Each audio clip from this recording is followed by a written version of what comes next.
오늘 하나님이 주시는 말씀은 시편 71편입니다. 시편 70편은요. 사실 시편 49편이랑 거의 단어가 비슷하기 때문에요. 어, 저희 오늘은 시편 71편을 볼 건데요. 시편 71편을 읽기 전에요. 제가 잠깐 배경을 좀 설명해 드릴게요. 남유다가요, 이제 마지막 때 가면요, 이제 바알신, 그리고 그 외에 많은 우상들을 국교로 만들었습니다. 그러다 보니까 성전에서 일하고 있는 제사장들이나 찬양대를 인도하시는 사람들은요, 이제 하나님도 찬양을 하지만 동시에 우상도 찬양을 해야 되는 그들에게도 예배를 드려야 되는 그런 상황에 서 있는 거예요. 우에서는 압력이 가하죠. 이 성직자들, 찬양대, 성가대 주의자들, 이런 찬양대를 섬기는 사람들은 도대체 이걸 어떻게 해야 되나. 안 따라가면 핍박이 다가올 테고, 그리고 핍박을 받고 있고요. 그때 시대의 한 중년이나 아니면 노년에 있는 한 성직자가 아마도 제 생각에는 성전의 어느 한 곳에 가만히 앉아 도대체 내가 어떻게 살아가야 하는 것일까? 내가 이제 무엇을 할 수 있을까? 이제 나의 힘도 예전같이 젊었을 때 같이 젊었을 때까지 힘이 있는 것도 아니고 이제 나는 앞으로 어떻게 살아가야 하는 것일까? 우리가 살아가다 보면 이럴 때가 있죠. 도대체 내가 여기서 뭐 하는 걸까? 과연 이렇게 있는 것이 의미가 있는 걸까? 그런 마음의 상태에서 시편 71편을 지은 거라고 볼 수가 있습니다. 본문의 내용을 보면요. 정확히 그자가 누구인지는 모르지만요. 이런 마음에서요. 오늘 시편 71편을 볼 건데요. 봉독은요. 시편 14편 14절부터 저희가 봉독을 하겠습니다. 시편 71편 14절부터 봉독하겠습니다. 나는 항상 소망을 품고 주를 더욱더욱 찬송하리다.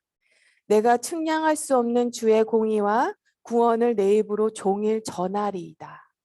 내가 주 여호와의 능하신 행적을 가지고 오겠사오며 주의 공의만 전하겠나이다. 하나님이여 나를 어려서부터 교훈하셨으므로 내가 지금까지 주의 기이한 일들을 전하였나이다.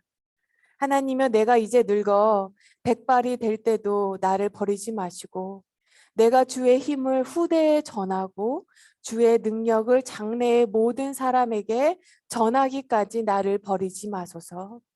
하나님이여 주의 공의가 또한 지극히 높으시나이다. 하나님이여 주께서 큰 일을 행하셨사오니 누가 주와 같으리이까. 우리에게 여러 가지 심한 고난을 보이신 주께서 우리를 다시 살리시며 땅 깊은 곳에서 다시 이끌어 올리시리이다. 나를 더욱 창대하게 하시고 돌이키사 나를 위로하소서. 나의 하나님이여 내가 또 비파로 주를 찬양하며 주의 성실을 찬양하리이다. 이스라엘의 거룩하신 주여 내가 수금으로 주를 찬양하리이다. 내가 주를 찬양할 때에 나의 입술이 기뻐 외치며 주께서 속량하신 내 영혼이 즐거워하리이다. 나의 혀도 종일토록 주의 공의를 작은 소리로 읊조리오니 나를 모해하려 하던 자들이 수치와 무한을 당함이니이다. 푸른 마르고 꽃은 시드나 하나님의 말씀은 영원히 서리라. 기도하겠습니다. 하나님 아버지, 우리의 예배를 받으시고 우리의 기도를 들으시는 주님. 어린아이의 그 작은 소리를 읊조리는 그 기도도 다 들으시는 주님. 하나님 이제 우리도 앞으로의 이 노년의 삶, 노후의 삶을 어떻게 살 것인지 바라보며 생각하는 시간이 됐습니다. 하나님 말씀으로 우리에게 새로운 콜링을 주옵소서. 말씀으로 하나님을 경외하지 않는 이 땅에서 어떻게 살아가야 될지 하나님 우리에게 비전을 보여주옵소서.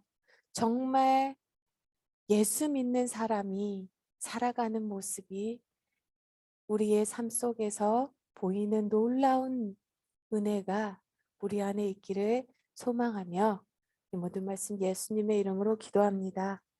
아멘. 요즘은 정말 90세대라고 합니다. 이 다음 세대는 100세 세대라고 하더라고요. 그래서인지 요즘에 정말로요, 뭐 행복한 노년, 건강한 노후의 삶, 행복한 노후의 삶을 사는 방법, 뭐 이런 쪽에 그 인문학 강의가 참 넘치는 것 같아요, 요즘에는요. 그런 면에서요, 시편 71편은요, 노후를 계획합니다. 정말로, 나는 이제 앞으로 남은 삶을 어떻게 살아야 가는 걸까 하고 한 번 더 생각을 해보게 되는 시간을 갖게 하는 시편 71편입니다. 저자가 누구인지 알 수 없는 시편 71편의 저자는요, 노년의 나이, 최소한 중년의 나이는 좀 지난 것 같아요. 이제 노년, 앞으로 어떻게 보면 삶의 마지막 때, 이제 더 이상 힘도 없고요. 젊었을 때 같이 막 이렇게 할 수 있는 추진력도 없는 것 같아요. 그런데 이제 노후의 삶을 어떻게 주님의 종으로 살아가야 되는지 많은 생각을 가지고 있는 것 같아요. 정말 삶을 잘 마무리하고 싶다는 거예요. 앞으로 다가올 노후를 바라보며 시편 기자가 말합니다. 19절에 보면요. 늙을 때 나를 버리지 마시며 내 힘이 사약할 때 나를 떠나지 마소서. 18절을 보면요. 어, 개역 개정은요. 사실 어떻게 보면 미래형으로 말하는데요. 원어를 보면 과거형이에요. 아마 시편 71편이 과거와 미래를 왔다 갔다 하다 보니까 시제가 맞아떨어지지 않으니까 아마 시제를 다 그냥 미래형으로 동일치시켜 버린 것 같은데요. 사실 18절은요. 내가 이제 늙어서 머리카락에 희끗희끗 인생의 서리가 내렸어도 하나님 나를 버리지 마옵소서. 어, 그런데요, 시편 기자는 여기서 끝이 아니라고 합니다. 내가 노년에 접어들었지만 앞으로도 계속 주님께서 팔을 펴서 나타낼 보이실 능력을 오고 오는 세대에 전하겠다고 합니다. 그러니 제가 어렸을 때부터 듣고 경험하고 섬기고 예배드렸던 주님, 나를 구원하여 주옵소서. 지금 나를 구원해 달라고 합니다. 1절을 보면요. 내가 주께로 피합니다. 내가 영원히 수치를 당하는 일이 없게 해달라고. 주님은 의로우시고 나를 도우시고 건져주신 하나님이시니 주님 구원해 달라고 합니다. 3절을 보면요. 주님은 나의 반석, 나의 요새시니 주님 내가 어느 때나 찾아가서 숨을 반석이 되어 주시고 나를 구원하는 견고한 요새가 되어 주옵소서 합니다. 4절을 보면요. 나의 하나님이여 나를 악인의 손, 곧 불의한 자, 흉악한 자의 손에서 피하게 해달라고 합니다. 여기서 사실 흉악한 자라는 말은요. 히브리어 원어는요. 코메츠인데요. 여기서 이 흉악한 자가 갖고 있는 원어의 뜻은요. 누룩에 뜬 자예요. 누룩에 뜬 자. 누룩에 뜬 자의 손에서 피하게 하여 주옵소서라는 말입니다. 누룩은요. 조금만 들어가도 밀가루가 부풀어 오릅니다. 발효가 되는 거죠. 누룩이 일단 들어가면요. 발효가 될 수밖에 없어요. 그런 상황에서 내 스스로 나오기는 힘듭니다. 하나님께서 그 상황에서 건져주셔야 돼요. 그러니까 회개할 줄 모르고 악을 계속 퍼뜨리는 자로부터 하나님 나를 건져주옵소서. 정말 그럴 만도 한 것이요. 이제 우상을 성전에서도 섬겨야 되는 상황에서 우리가 위에서는 엄청난 압력이 내려오고 어떻게 이거를 견뎌낼 것인지 도망치는 사람도 있을 거고요. 타협하는 사람도 있을 거예요. 근데 시편 저자는요. 도망치지도 않고 타협하지도 않죠. 저희가 며칠 전에 저희 아마 뉴스를 봤을 거예요. 한국에서 그 젊은 여성인 청년이 아침 1시간 전인가요? 30분 전에 와서 커피를 다 타고 그렇게 하라는 지침이 내려왔는데 이 자매가 그것은 부당한 업무입니다. 라고 항의를 했죠. 그 일로 인하여 그 공공기관에서요, 공무원 기관에서 모든 사람들이 이 자매를 투명인간 취급했다고. 그래서 이 자매가 자살을 한 것을 우리가 뉴스를 보았죠. 시스템 자체가 그렇게 돌아갈 때요. 과연 어떻게 견뎌낼 수 있을까요? 도망치지 않고 타협하지도 않고. 7절을 보면요. 사람들이 지금 그가 이 성직자가 겪고 있는 이 고난을요. 이상한 징조, 곧 하나님이 그를 떠났다고까지 말합니다. 7절을 보면 나는 무리에게 이상한 징조같이 되었사오니 주는 나의 견고한 피난처입니다. 원수들이 말하기를요. 11절에 하나님이 그를 버리셨는즉 따라 잡으라. 건질 자가 없다. 라고 말을 한다고 해요. 근데 이 시편 기자는요. 이 엄청난 상황 속에서도 하나님을 믿고 찬양까지 합니다. 하나님을 바라보았던 거예요. 하나님을 믿었던 거예요. 말하기를 주님은 그 깊은 어둠 속에서 다시 이끌어 올리시고 처음보다 더 크게 더 좋은 것을 주실 것이라고 합니다.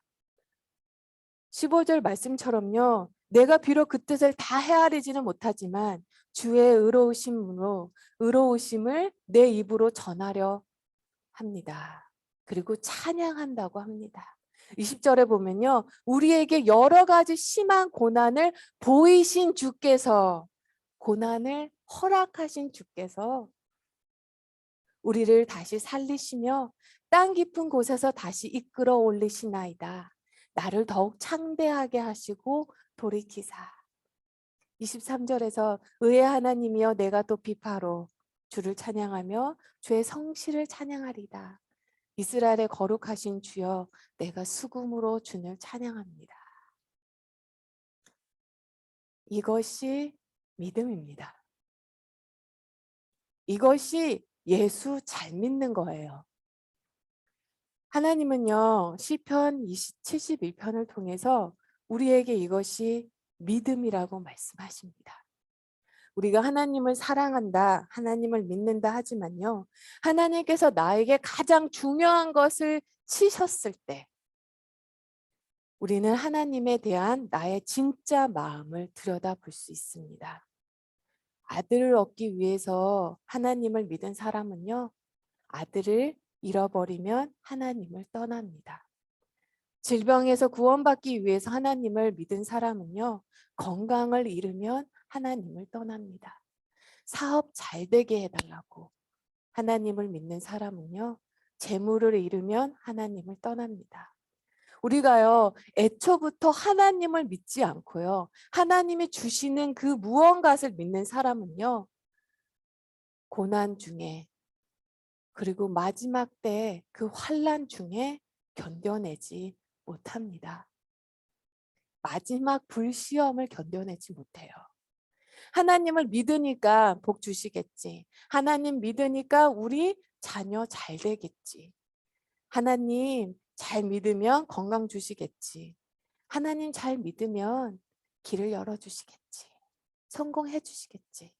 이런 마음으로 하나님을 믿으면요. 그걸 다 잃어버리거나 또는 하나님께서 그걸 안 주시기를 원하시면요.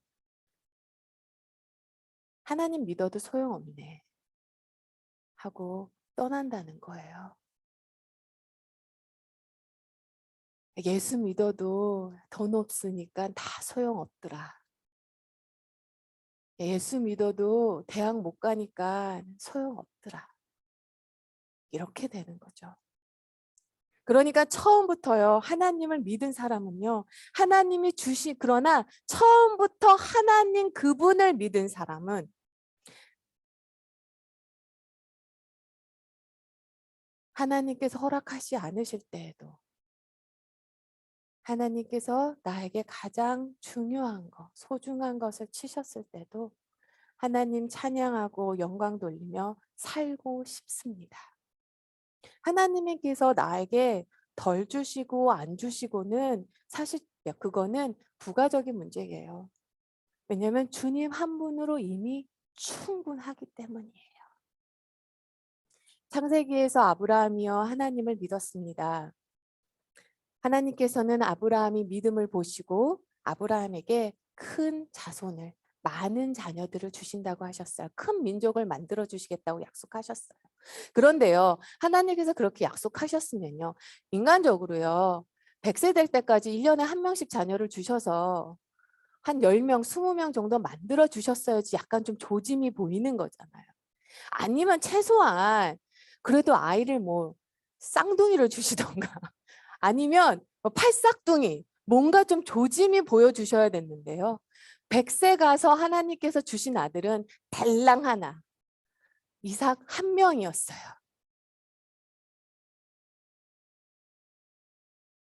만일 아브라함이요, 아들을 얻기 위해 하나님을 믿었다면요, 아브라함은 하나님 떠났을 거예요. 만일 아브라함이요, 아들을 얻기 위해서 하나님을 믿었다면요, 이삭을 바치라고 했을 때에도 바치지 못했을 거예요.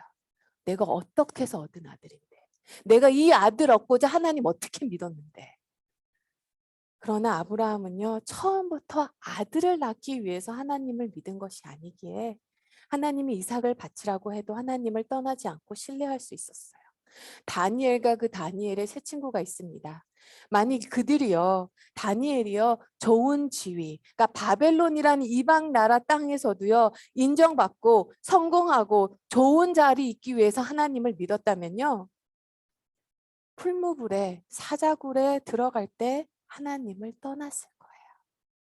욥을 우리가 한번 볼까요? 욥은 하나님께 엄청난 복을 받았습니다. 사탄은요, 하나님께서 욥에게 그렇게 풍성한 복을 부어 주시니까 욥이 하나님을 믿는 거라고 믿었어요. 그래서 하나님께 욥을 욥은 하나님이 복을 주시는 건 믿는 거라고. 복 안 주셔 한번 보세요. 욥은 하나님 찬양하지 않을 것입니다. 라고 하나님께 상소를 합니다. 하나님께서 그래서 사탄이 욥을 치는 것을 허락하시죠. 생명만은 걷어가지 말라고 하시죠. 그리고 욥은 정말로 하루아침에 모든 재산, 자녀들을 다 칩니다. 사탄은 그렇게 하면 욥이 하나님을 떠날 거라고 생각을 했어요. 그러나 욥은 하나님을 떠나지 않았습니다. 만일 욥이요, 자녀들 잘 되기 위해 하나님을 믿었다면요, 잘 살기 위해 하나님을 믿었다면요, 하나님이 마귀에게 욥의 가장 소중한 것을 치게 하셨을 때 하나님을 떠났을 거예요. 그러나 욥은요, 애초부터 하나님을 믿은 것입니다. 하나님 그분을 믿은 것이에요. 그렇기 때문에 비록 지금 이 상황이 이해가 되지는 않지만 너무너무 고통스럽지만 욥은 하나님을 바라본 것입니다. 왜냐하면 처음부터요, 무언가를 얻으려고 하나님을 믿은 것이 아니기 때문이에요. 이것이 진짜 믿음입니다. 이게 정말 예수 잘 믿는 거예요. 이 믿음만이요, 마지막 때, 환난의 때를 이겨낼 수 있는 믿음입니다. 저 역시 중년이다 보니까요. 사실 오늘 본문을 읽는데 마음에 너무너무 다가오는 거예요. 나는 정말 예수 잘 믿고 있나? 사람들이 나를 보면 나는 정말 예수님과 동행하는 사람으로 보이는가? 나를 보면 예수를 볼 수 있는가? 왜냐면요, 제가 제 삶을 이렇게 돌아다 보니까요, 제가 예수를 믿을 수 있었던 것이요, 제 삶 속에 예수를 정말 잘 믿는 사람이 있었기 때문이더라고요. 저는 정말 예수를 잘 믿는 사람들이 제 삶 속에 있었어요. 그래서 저도 예수를 믿었던 것입니다.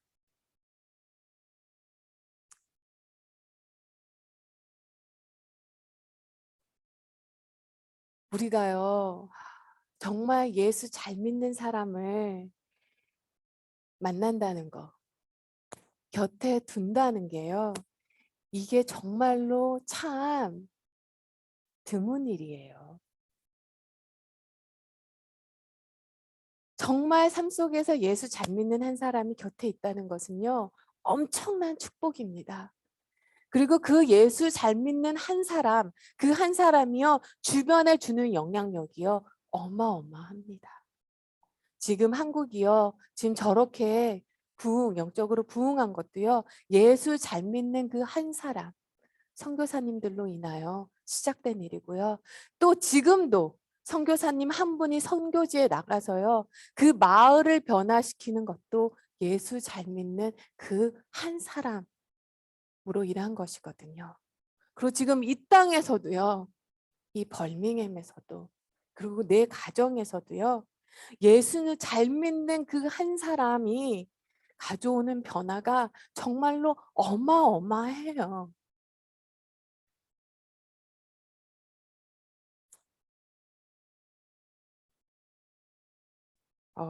아마 더 테너라는 영화 보셨을 거예요. 더 테너라고 어, 성악가 베제츠 씨 이야기를 만든 영화죠. 실제 이야기입니다.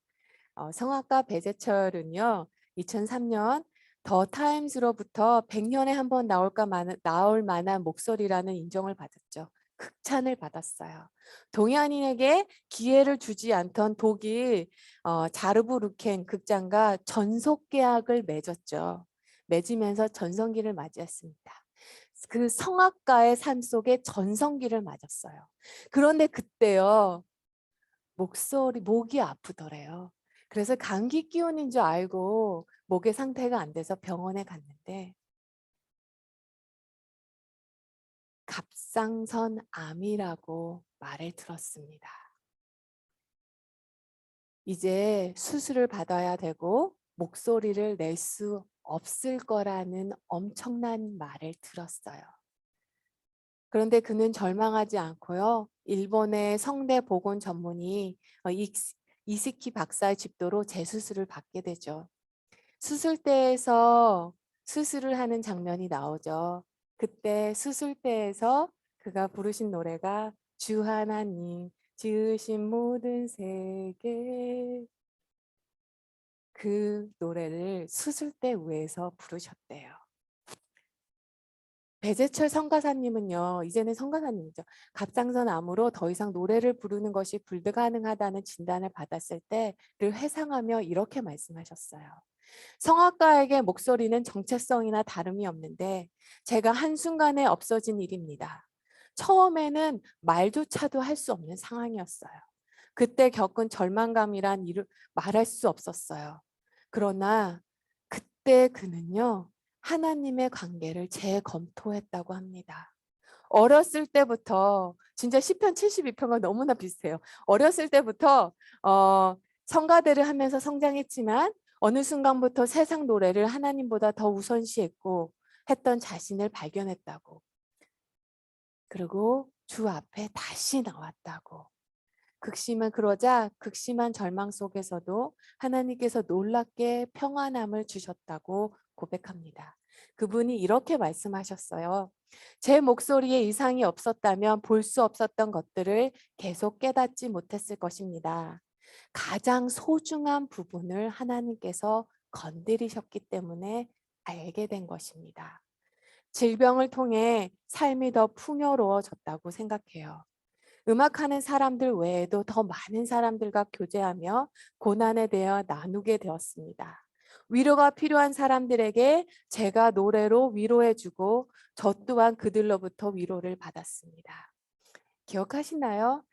이분은요, 수술 후에 전성기 당시에 가졌던 목소리의 50%밖에 사실 회복을 하지 못했어요.